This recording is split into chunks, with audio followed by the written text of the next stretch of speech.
poquito más para acá.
Yo les doy esta imagen, Román Octavio.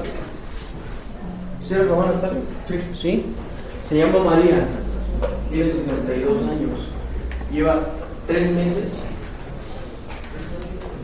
con sensación de tos, bueno, más bien tose, tiene tose, camina, tose.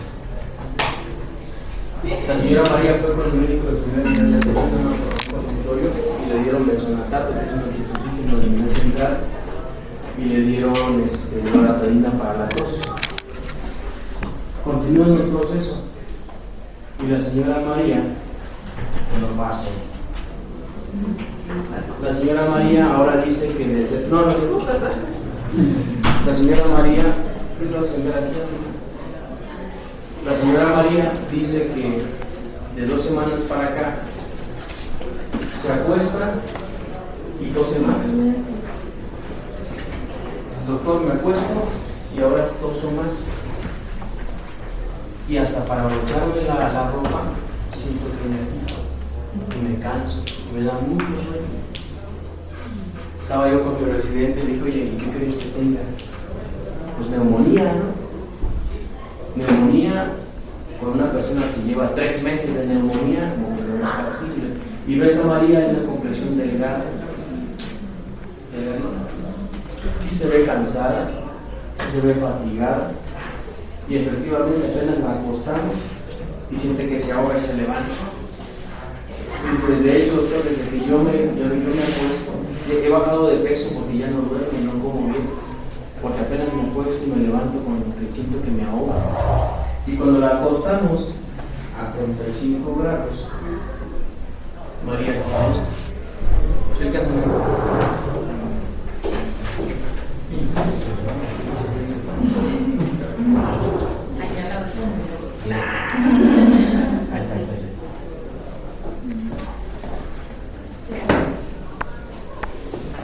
Sí, Octavio.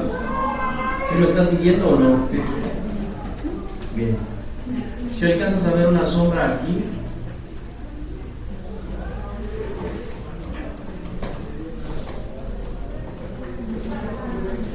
¿Sí? ¿Qué ves ahí? Este signo se llama incurgitación yugular. La pregunta es para todos y para Octavio. Si yo tengo incurgitación yugular, ¿cómo espero encontrar mi presión de la aurícula derecha? ¿Cómo puede estar la presión en cuña, pulmonar, enclavamiento pulmonar? ¿Por qué María cuando se acuesta siente que se ahoga?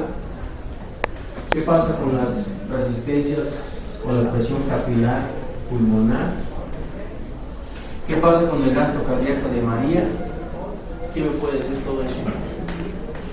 Bueno, la presión en la aurícula derecha va a estar aumentada, lo que está haciendo que ¿Cuánto es aumentada? ¿2? No, como hasta mucho. Bueno, no, yo tengo presión en la debería aurícula estar en derecha. cero, ¿Cuál es la entonces. presión de la aurícula derecha normal? 0. ¿Y en sístole? 2 a 4. ¿Y en diástole? ¿En sístole cuánto? ¿Y en diástole? De 4 a 6 derecha y de 6 a 8 izquierda. Muy bien. Luego. El gasto cardíaco va a estar disminuido porque pues no está fluyendo la sangre y se aumenta la presión pulmonar en las vías pulmonares y eso. Entonces también eso va a causar una congestión vascular, que se esté atorando la sangre en los pulmones, por así decirlo. Y después de la congestión pulmonar, o sea, lo que pasa es que la sangre que viene de la cabeza y va a llegar aquí, aquí, será menor, porque la presión de la aurícula derecha está aumentada. Entonces el retorno venoso de la sangre que viene acá también será menor, ¿cierto?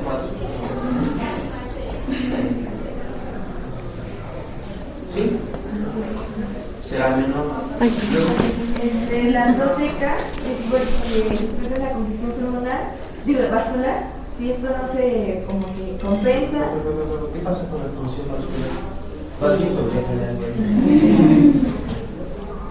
Bueno, ya vamos ahora en la condición de los pulmones, ¿no? Pues el intercambio hacia pulmones no está oxigenando bien esta sangre, esta parte que va a haber, y por eso tosen. No sé. ¿Por qué? ¿Por qué se empieza a filtrar el líquido hacia el exterior? La presión de quemado pulmonar va a aumentar justamente por eso que la persona de derecha también tiene la presión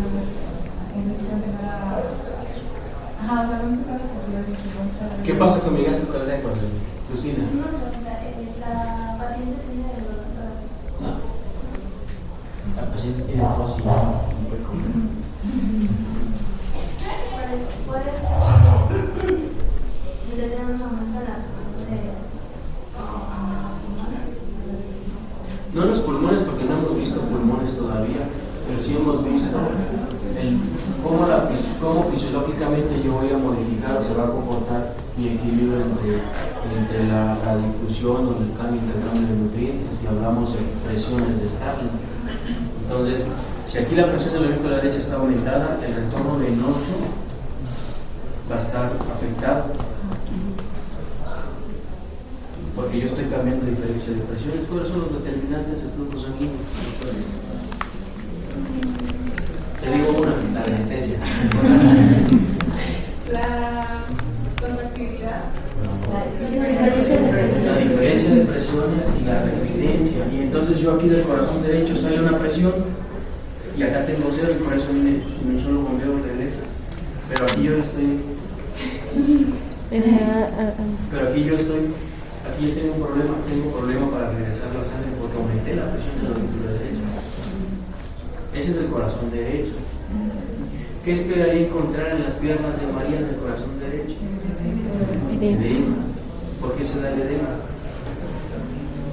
Porque hay una disminución de la presión renal, o sea, hay una menor expresión, entonces esa menor expresión hace un aumento de volumen. No.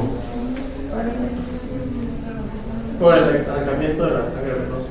Porque yo no tengo retorno, como no llega la sangre, o sea, las arterias son extensibles, pero hasta cierto punto yo voy a estar modificando la presión capilar dentro del vaso y eso va a aumentar y se va a desparramar.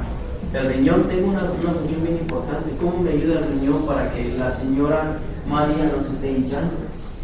Por la excretando líquido. Amén. ¿Cómo se llama esa función? ¿Cómo se llama esa función? Diuresis por presión, ¿no? La diuresis. Diuresis. Regulación casi infinita.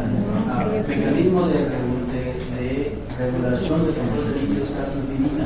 ¿Cuál es la presión que necesito para que abra la llave? 100 mililitros de mercurio y se abre. Pero aquí el problema es que es el corazón derecho. ¿A poco del corazón derecho tengo los pulmones atrás? Entonces, ¿por qué siente que se ahoga y tiene tos? Porque, bueno, la sangre se va a estar regresando hacia los pulmones y es por ello que va a causar un edema pulmonar y va a disminuir la capacidad de aire de los pulmones y por ende va a tener esta dificultad de respiración. Muy bien. El corazón izquierdo va a bombear sangre hacia toda la economía. Pero ¿qué creen? El corazón izquierdo tiene problemas para llegar aquí, porque aquí está la presión aumentada. Entonces le trabaja más para poder bombear y por lo tanto la poscarga está aumentada. ¿Sí?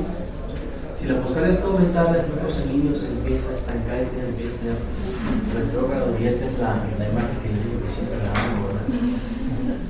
Aquí es donde yo tengo la presión capilar aumentada, presión capilar intersticial, tengo presión oncótica acá. Mi presión capilar, si yo empiezo a acumular el volumen, ¿hacia dónde se va a dirigir esto? ¿Hacia dónde? Hacia acá. Acá. ¿Sí? Y se va a empezar a encharcar acá, pero también se va a empezar a llenar acá. Y entonces voy a empezar a aumentar. Como ustedes vieron en la histología, en la membrana neurocapilar le sirve para la difusión, y entre más gruesa esté la membrana, la difusión será más difícil. Aquí yo la voy a engrosar, pero voy a aumentar ahora la presión del intersticio. ¿Hacia dónde se va a ir ese líquido? ¿Hacia dónde se va a ir? Hacia acá. Y entonces, si llega a esto, como usted lo dice, doctora, se llama edema pulmonar. Pero todavía no lo tengo porque la señora todavía camina, todavía tolera, todavía tiene esa. Pero estoy aquí, ¿sí? Estoy aquí. Aquí yo tengo receptores de estiramiento, mecanoreceptores. Y eso se identifica algo que no está normal. ¿Sí? Bien. ¿La que sigue, doctora? Next. Y este es otro paciente, Mauro. A Mauro pasaba lo mismo con él. Y lo que hacíamos nosotros era presionarlo aquí. Vean. Lo presiono y se levanta. Es decir, presiono la glándula hepática y se incurgita. Si normalmente yo me acuesto y me incurgito, se llama incurgitación yugular. Pero si yo lo presiono, se llama regurgitación hepatoyugular. Y eso habla más. Nada más que si el otro video que trae también se ve eso, pero luego se ve el edema en los pies. Ok. Entonces Mauro también estaba flaquito. Y aquí la importancia es cómo vamos a platicar ahorita con este tema de insuficiencia cardíaca. Tendremos que volver a repasar los conceptos básicos que hemos visto: el flujo, la diferencia de presión, la presión de estadio. Si nosotros tenemos esos conceptos hasta el momento, vamos a poder distinguir por qué el paciente con insuficiencia cardíaca siente que se ahoga. Es más, casi les aseguro que podrán intuir el tratamiento médico de estas personas sin llevar fármaco todavía. ¿Cómo la veo? 5 años. ¿Sí? Sale, doctora. Next.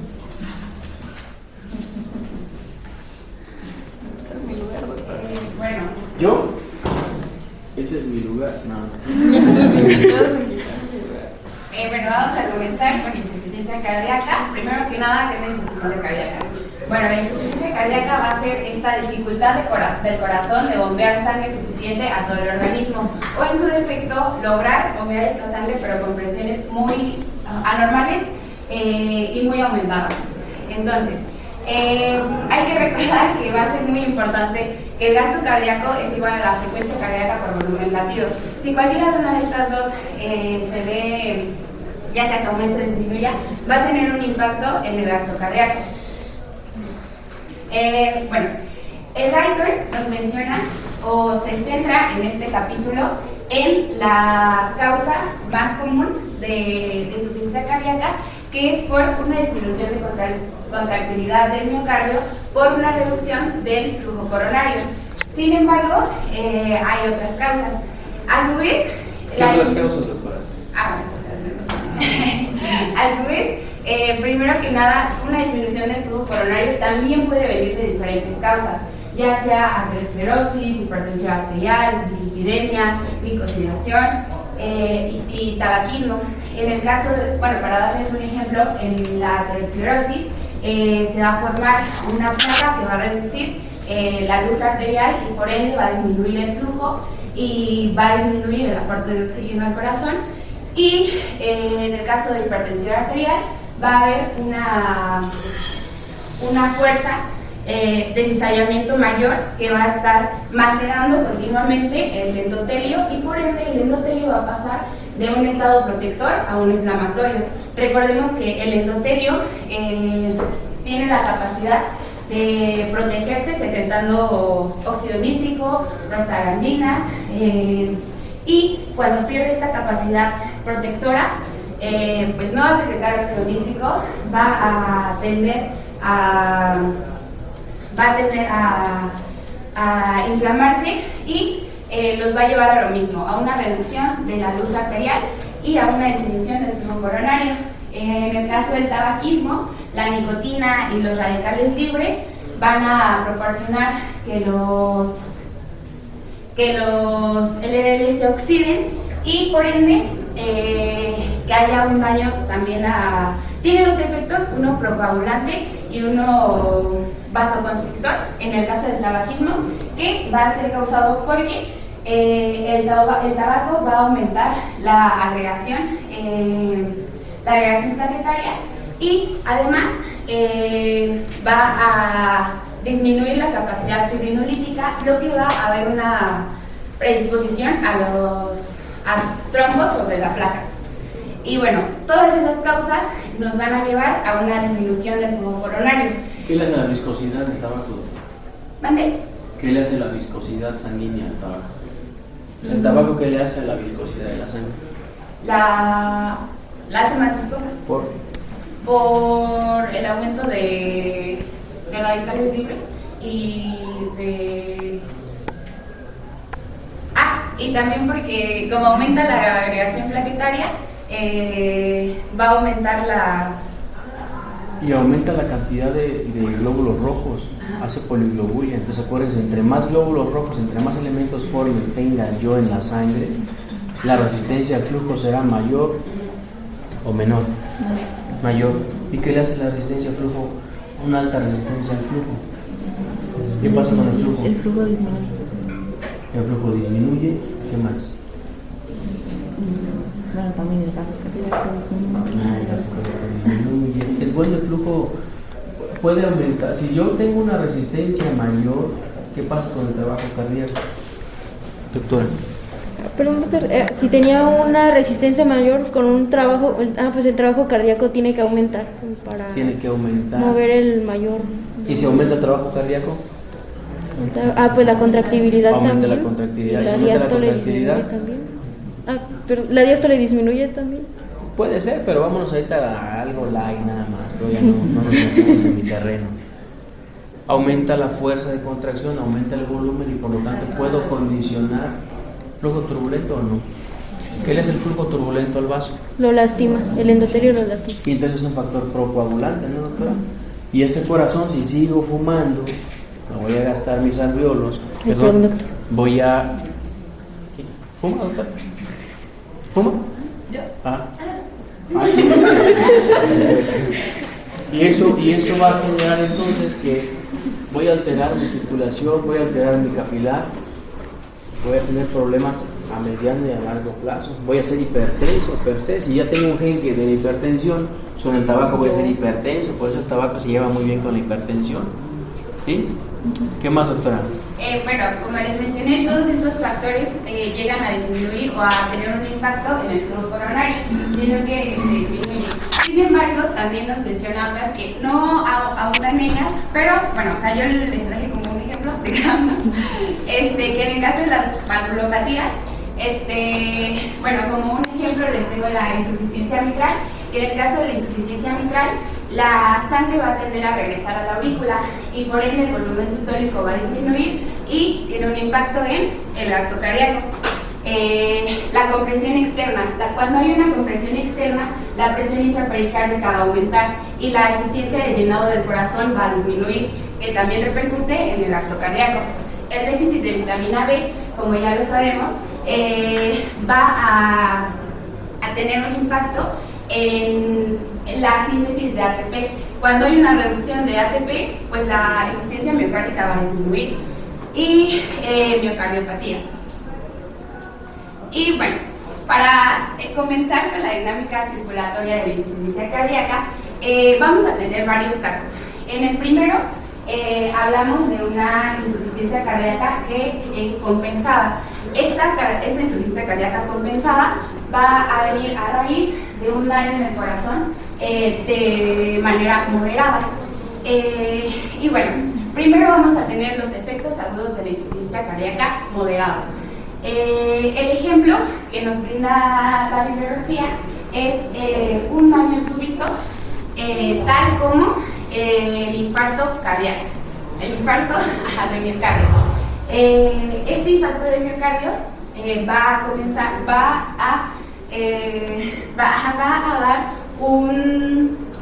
a provocar dos cosas principalmente, que van a repercutir en la capacidad de bombeo del corazón. La capacidad de bombeo del corazón va a disminuir porque primero va a haber una caída inmediata del gasto cardíaco y además el estancamiento venoso. Con una caída del gasto cardíaco, ¿cuál es el gasto cardíaco normal? 5 litros. Entonces, este va a caer. El volumen crítico de un adulto medio para que se mantenga un estado de equilibrio entre la excreción de agua y sodio y la ingesta es de 5 litros por minuto. Entonces, si este disminuye, va a disminuir la perfusión cerebral, la perfusión renal y la perfusión muscular. Cuando hay una caída de la perfusión cerebral, esa nos puede llevar a síncope. Cuando hay una caída de la perfusión renal, esto va a activar el sistema adrenina-angiotensina-aldosterona. Y si hay una caída de la perfusión muscular, esta se va a ver manifestada en fatiga. Cuando hablamos del estancamiento venoso, nos referimos a que la sangre que va hacia el corazón no puede ser expulsada de manera eficiente. Es por ello que la presión de la aurícula derecha va a aumentar. En un momento les voy a mostrar una gráfica,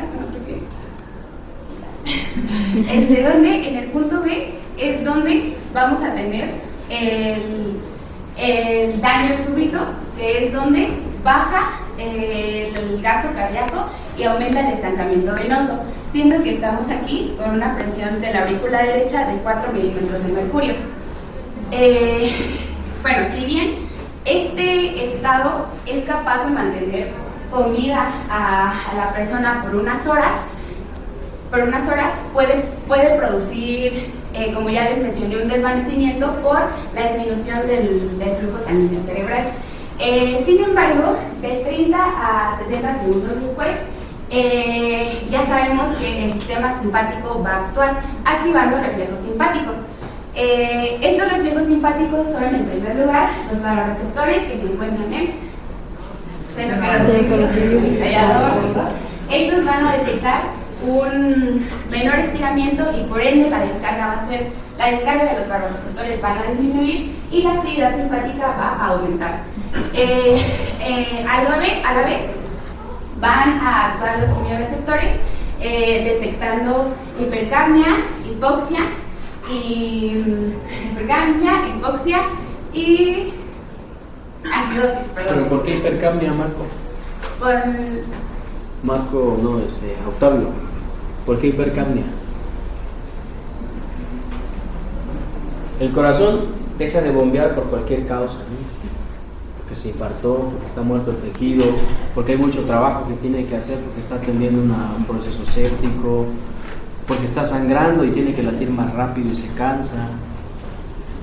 ¿Por qué hipercapnia? Lo primero que hacen, el mecanismo más rápido, el más efectivo a corto plazo, es el sistema nervioso simpático. De hecho, entramos en una discusión en esa sesión de que cuáles eran mejores, si los mecanos o estos, ¿no? Y al final llegamos a una conclusión, ¿no? Fisiológicamente. Pero ¿por qué la hipercapnia, Octavio?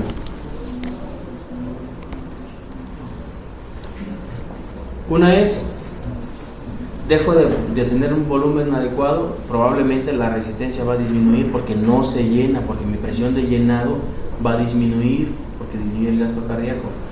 La relajación por estrés se va a adaptar, mi seno carotídeo va a identificar que no se está estirando adecuadamente y bloquea, y el sistema simpático florece. Pero ¿por qué la hipercapnia? ¿Qué tienen que ver los quimiorreceptores?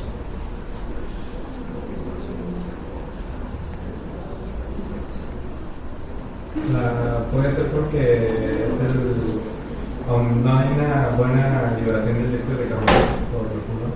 No, la liberación sí la hay. La célula come, recuerda, la célula come y evacúa CO2. El problema es que hay aumento en dióxido de carbono en sangre y los quimiorreceptores detectan ese. Excelente, hay aumento del CO2, pero porque no fluye. Sí, grave. Está grave. Y si no fluye, se estanca y el CO2 lo identifica. Por eso los receptores periféricos identifican más CO2 que oxígeno, los quimios. Y entonces eso hace que... Ay, perdón. ¿Qué sigue? Bueno, esto hace, la activación simpática hace que se compense parcialmente esta disminución súbita. Sigue la respuesta isquémica, que como ya lo sabemos, la respuesta isquémica del sistema nervioso central va a causar... Luxina, ¿qué es la respuesta cerebral a la isquemia? ¿La respuesta cerebral? Cerebral a la isquemia, lo que menciona Arlene.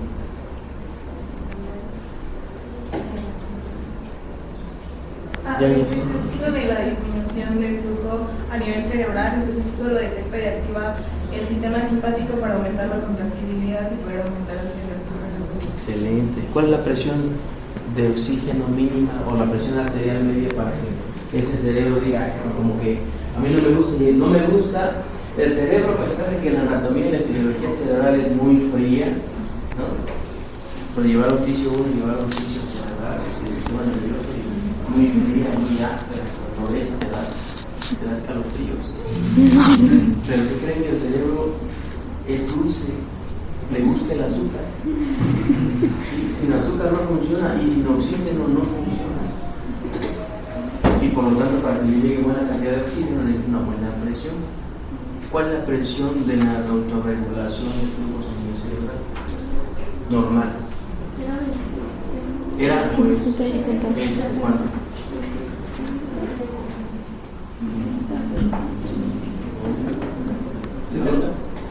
70 qué? A partir de ahí empieza a liberar. Pero yo tengo que tener un rango. Era de 10 a... Esa es presión intracraneal. De 50 a 150 es la presión de la presión cerebral. A partir de 70, como dice Alonso, el cerebro empieza a ponerse en marcha, ¿no? A llevarse todos los sistemas simpáticos, todas las catecolaminas, a mandarme la presión. Va bajando y lleva después de ahí la respuesta crítica, pero hasta ahí nos quedamos porque el cerebro empieza a tener un suyo. Y entonces baja el gasto, pero lo empiezo a reponer porque empiezo a aumentar presión. ¿De qué otra manera puedo aumentar el gasto cardíaco? De aquí a acá, ¿de qué otra manera puedo subirlo del punto B al punto C? Desayuno, la resistencia ya. ¿De qué otra manera, Sandra? Es que con el corazón caballero se me olvidan los nombres. Sistema de de aldosterona, sí, pero es un poco más lento. Aquí estamos en esta parte donde están los rápidos control a corto plazo. La línea de aldosterona va de aquí a acá, ¿no? Desde aquí a acá, ¿de qué otra manera puedo aumentar el gasto cardíaco? Un aumento de la fuerza cardíaca. Aumento de la contractibilidad y de la ¿qué? Frecuencia. De la frecuencia, porque la doctora dice que el gasto cardíaco es igual aquí. Frecuencia cardíaca por volumen latido. Y entonces, entre más aumenta la frecuencia cardíaca, las fibras se quedan más cortitas y se contraen con más fuerza. Se llama fenómeno de escalera o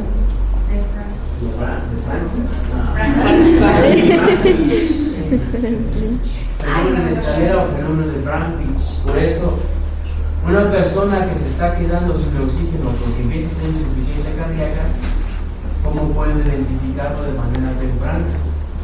Con taquicardia. La taquicardia es una expresión en las catecolaminas para poder llevar eso. Sí. ¿Qué más sabes? Aquí ya pasamos del punto B al punto C, donde la respuesta isquémica tuvo un efecto inotrópico positivo, estimulando los receptores beta-1 que hacen que la adenylato ciclasa aumente su concentración y por ende va a aumentar la concentración de calcio intracelular y a su vez la fuerza de contracción miocárdica. Otra de las respuestas de la respuesta isquémica es el aumento de la frecuencia cardíaca, que si bien intenta compensar esta disminución del aporte, a su vez puede perjudicar o puede ser más perjudicial para la isquemia. ¿Por qué? Porque una frecuencia cardíaca elevada está aumentando el trabajo del corazón y por ende aumenta la demanda. Empieza a trabajar y aumentar el trabajo del corazón, ¿verdad? Ajá. ¿Cómo hacer la energía potencial? Buen rostro. El trabajo externo, ¿cómo está ese corazón? ¿Hacia dónde vas a desplazar tu curva? Tal cualito, ¿te acuerdas? Estuvimos ahí, ustedes tuvieron actitud y empezaron a llegar y empezaron a argumentar. ¿Hacia dónde lo mueves? ¿Te acuerdas de ese cuadrito o no? ¿Te lo dibujas? ¿Lo dibujas a ver? El dibujo de la curva presión, volumen,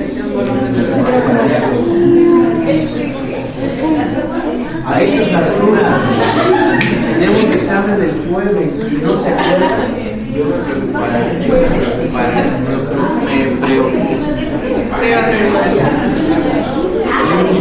ya me estresé. No, se sacar el jueves. Pero es la que es como un cuadradito. Es un cuadradito, perdón, que la espalda por ahí. Sí, se acuerdan. Sí, Y aquí es volumen. Y aquí es presión. Y entonces yo tengo un bucle que dice se llena, aumenta la presión y baja. Estoy bien. ¿Sí? Y donde se dispara aquí dice son 150, 110 a 120, igualmente la diastólica, de ahí viene la fase 2, la sístole, y todo esto es mi trabajo que necesita el corazón. Y esta parte, buen rostro en aquel momento dijo, hola Doc, ¿y qué pasa con esto? La energía externa. ¿Qué pasaría? Porque entonces voy a tener un trabajo mayor. ¿Esto qué va a pasar con esto? ¿Se aumenta? ¿Así? Entonces ya no será suficiente para poderlo desembocar por 110 o 120. Ahora voy a necesitar 150, 200, no lo sé. Pero esta imagen la voy a mover hacia acá. ¿Sí? Y entonces todo esto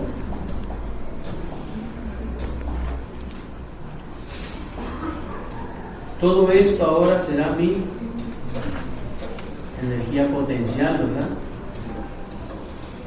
¿Cuánto voy a estar consumiendo de energía? También es pregunta del experto. ¿Cuánto consume energía normalmente el corazón? Así, ustedes sentaditos, 2%. 60 por minuto. 5% de toda la energía. Pero ahí la voy a aumentar. Entonces, ¿es factible que se canse el señor Mauro? ¿Cómo no? Si se va a cansar, el corazón se va a cansar en algún punto. ¿Sale? ¿Sí? ¿Qué más? ¿Qué más? Sí. Bueno, otro de los mecanismos por los cuales pasamos a este punto es la menoconstricción. El día de ayer platicamos sobre la presión media y llenado sistémico y sabemos que el flujo, bueno, en este caso vamos a hablar específicamente del retorno venoso.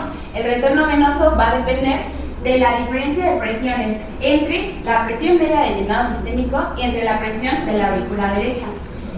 La presión media del llenado sistémico se define como la fuerza, hace referencia a la fuerza con la que las venas empujan la sangre hacia el corazón.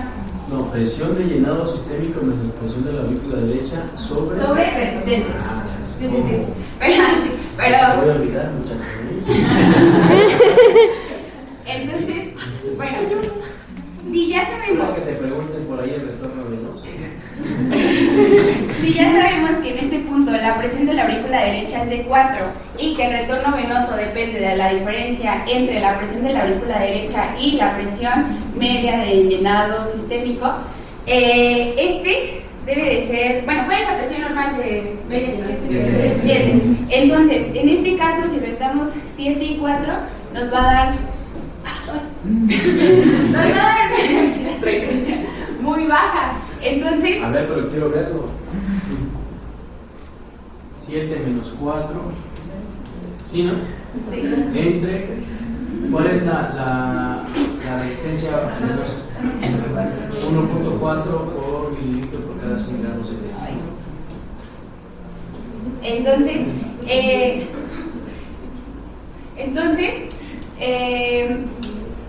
¿de qué manera el sistema nervioso? ¿Pero cuánto es el retorno venoso ahí, pues? Ahí en el punto C. En el punto B, donde tienes una presión de la aurícula derecha de 4, tienes una presión de llenado de 7 entre 1.4.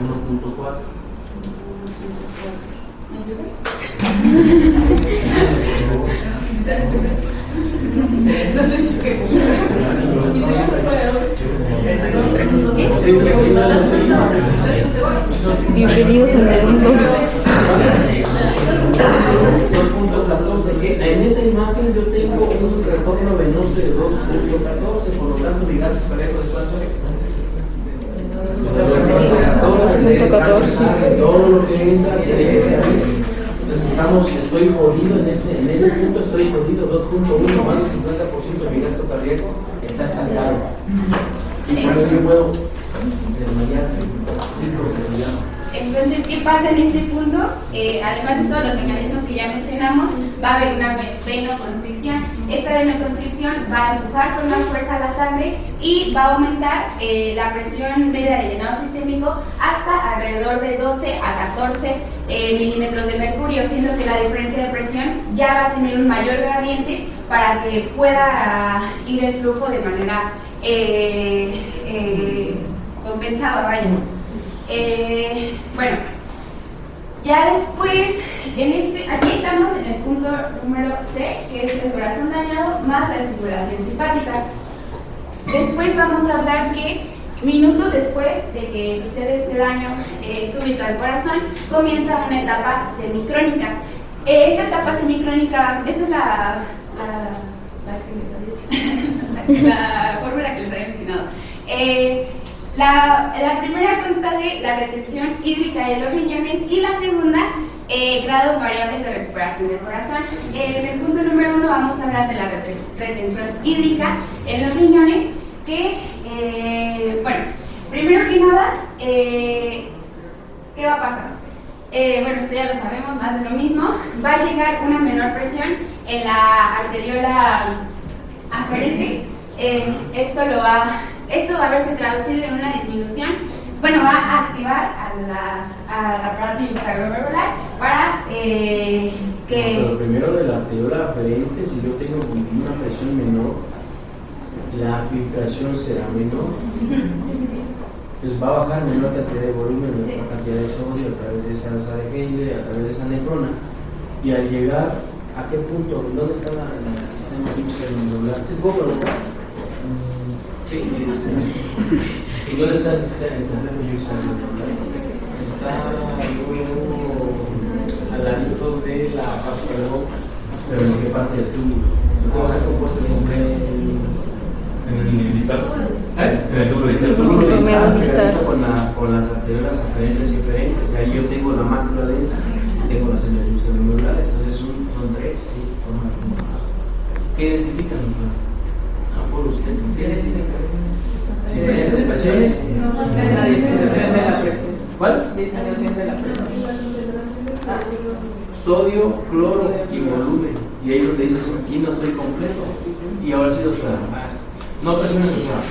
Volumen, cloro y sodio. Bueno, de igual forma, esta retención hídrica en los riñones, ya les había mencionado que, bueno, van a haber dos casos. Ya les había mencionado que puede haber un daño moderado, pero también puede haber un daño extenso. En el caso del daño moderado, la capacidad contráctil del corazón, si bien está disminuida, pero aún es capaz de pelear por ello, vaya. Entonces, cuando hay este aumento cuando hay esta retención hídrica, va a aumentar el volumen sanguíneo y por ende esto se va a ver reflejado en un aumento del gasto cardíaco. ¿Se acuerdan de ese cuadro, doctora? ¿Vale? ¿Se acuerdan de ese cuadro? Se aumenta el volumen, aumenta la presión de llenado, se aumenta la presión de llenado. El que va bajando es el que le calculamos como 10 puntos, ¿no? ¿Cómo va, no?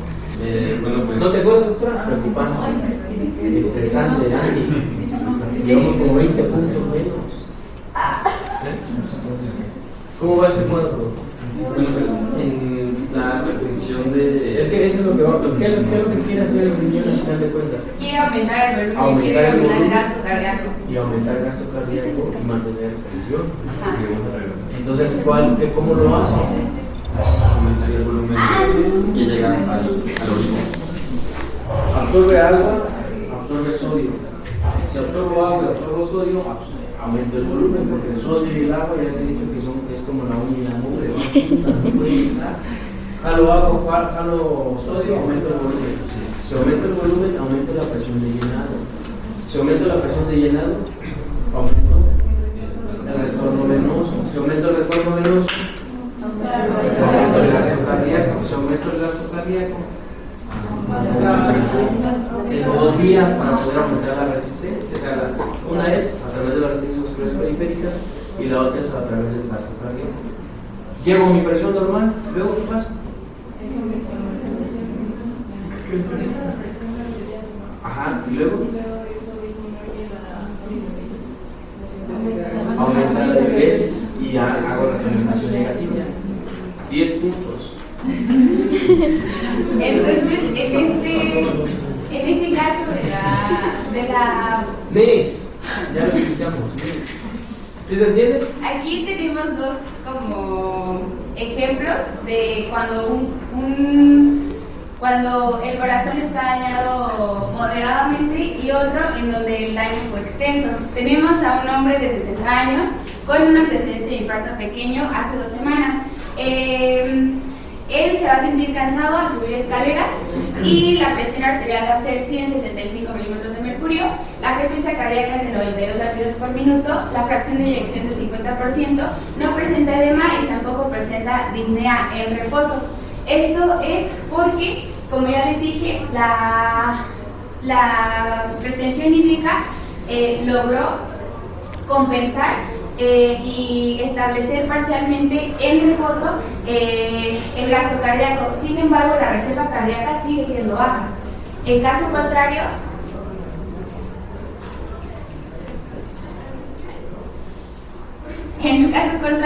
tenemos a un hombre de 65 años que tiene un antecedente de infarto anterior extenso hace un mes.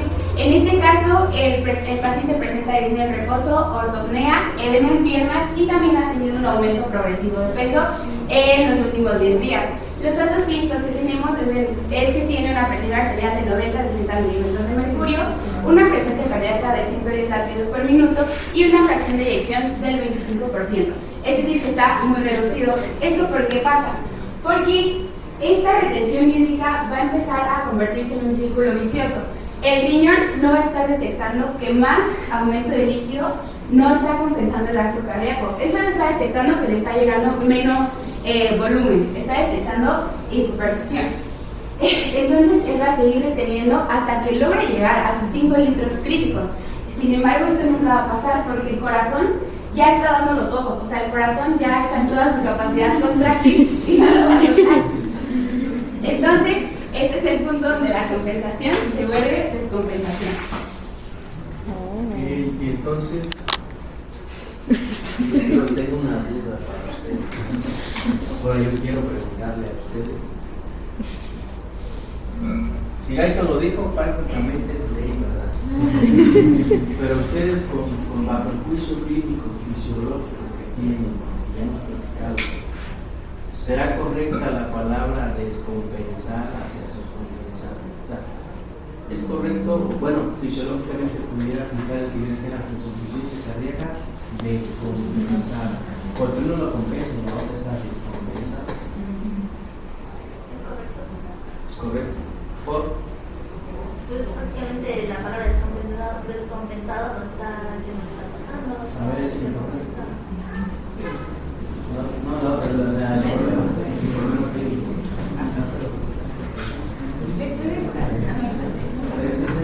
Entonces, el extenso. Aquí está compensado o descompensado. ¿Por qué?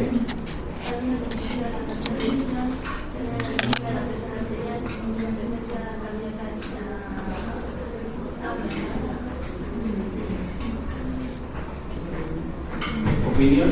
¿No está compensado? ¿Es correcta la palabra o...? Bueno, yo creo que sí está compensado porque lo que está tratando de llegar a... Sí, olvidémonos de todo este rollo. A lo que yo voy es decir descompensado será un término correcto o habrá que modificarlo o es pegarlos contra la tumba de gaitas y decir, no va a pasar. Que no es correcta la palabra porque el corazón sí está intentando compensar, pero su compensación es ineficiente, entonces no puede ser que sea descompensado. ¿Por qué está vivo? Porque tiene una respuesta neurohumoral que va a hacer que el corazón lata más rápido, la frecuencia aumente, que se libere más laminas, que esté ansioso, que el riñón interne, está vivo. Entonces, si tengo yo ese argumento de que la palabra como que a mí me genera un poco de incertidumbre, ¿cuál sería entonces el caso de la insuficiencia cardíaca descompensada? Pero en este caso estamos usando las comunicaciones, cuando realmente no está funcionando, cuando una falla y no hay nada que esté tratando de pasar. Pero aquí está fallando, gacho, mira. Sí, bueno, creo que está en los procesos que necesita a un proceso que ha hecho para regresar a la compensar los éxitos para tratar de volver a tener sincronizaciones. ¿Usted qué opina? Pues entonces podríamos llamar lo que dijo Carlos, podría ser compensación suficiente, por no poder llegar a la pero ya les dice, para mí el término no es correcto porque si está así es porque está manifestándose el corazón. De alguna manera quiere llegar por lo menos al 60% o por arriba del 40%. ¿Cómo lo va a hacer? ¿Quién sabe? El quiere comer y el corazón dice, oye, es que estoy claudicando, me duele la pierna, no vale nada, pero necesito comer. Entonces, ya sabemos que el porcentaje la fracción de eyección está disminuida. Entonces el corazón está tratando de compensar eso al aumentar una frecuencia cardíaca. O sea, ya sé que va a haber una disminución de la fracción de eyección, o sea, y al disminuir ese volumen, pues, el corazón no trata de compensar con un aumento de frecuencia cardíaca para que, para que el flujo compensar. Sí. ¿Puede repetir la pregunta? ¿Están de acuerdo ustedes? No, olvídense de eso. Ya nos explicaron cómo el corazón va a solventar que tiene que llegar a esa curva. Baja, pero hay que subir el gasto cardíaco. ¿Cómo? Respuesta neurohumoral, sistema nervioso simpático, el sistema de aldosterona. El término descompensado, ¿será correcto? Y ahí se dijo, yo creo que no, doctor, porque cuando digo no digo yo creo, no, doctor, porque está liberando mecanismos para que se compense. ¿Sí? Entonces, descompensado, ¿a qué le puedo llamar? Alterado. Alterado. Es que ya podemos estar hablando, dentro del límite de lo que es podría ser una exacerbación de la insuficiencia cardíaca donde se veía un shock de repente.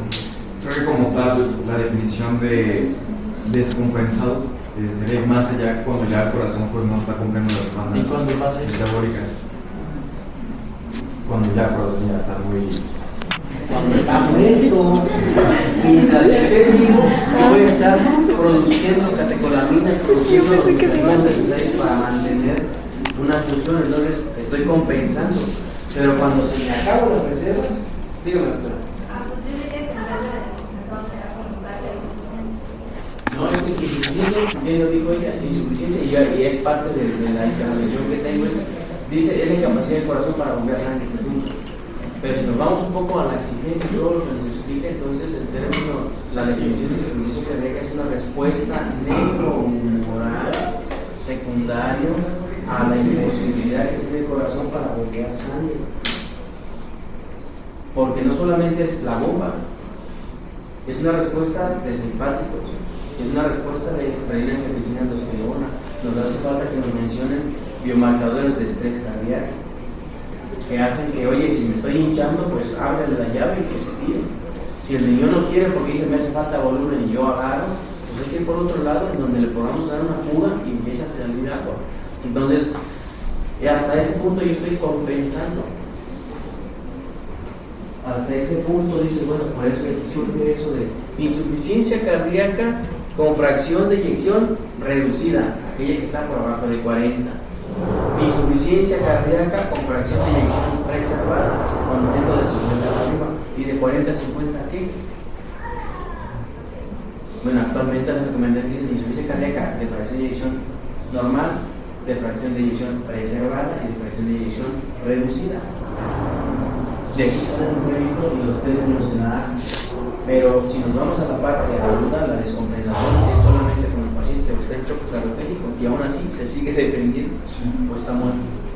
Entonces básicamente la terminología de compensado y descompensado no. Ustedes díganme en su juicio, en su sano juicio, como estudiantes, como médicos de pregrado, ¿qué opinan? Porque aquí no solamente es, acuérdense que dentro de la generación del conocimiento, ustedes tienen que ir armando la estructura de su juicio clínico.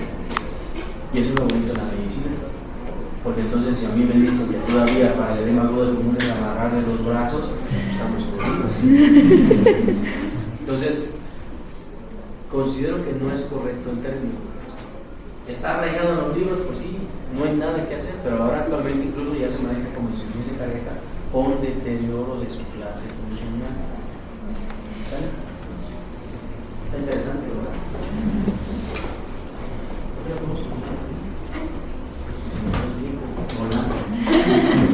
Muchas gracias por su atención. Pero ya era para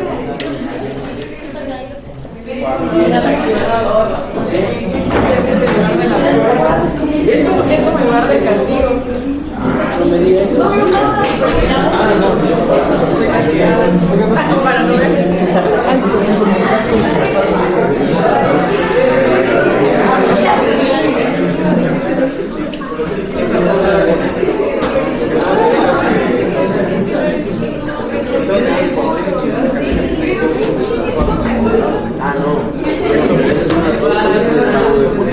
Ya el líquido se quita al alcohol. Si yo me lo hago, el alcohol falta salir. Entonces, por eso es algo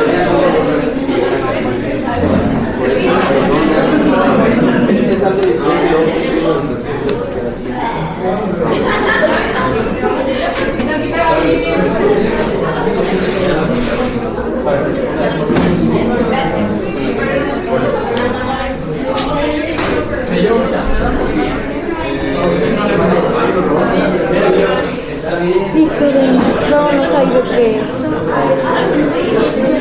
Oye, son las presentaciones, ¿verdad?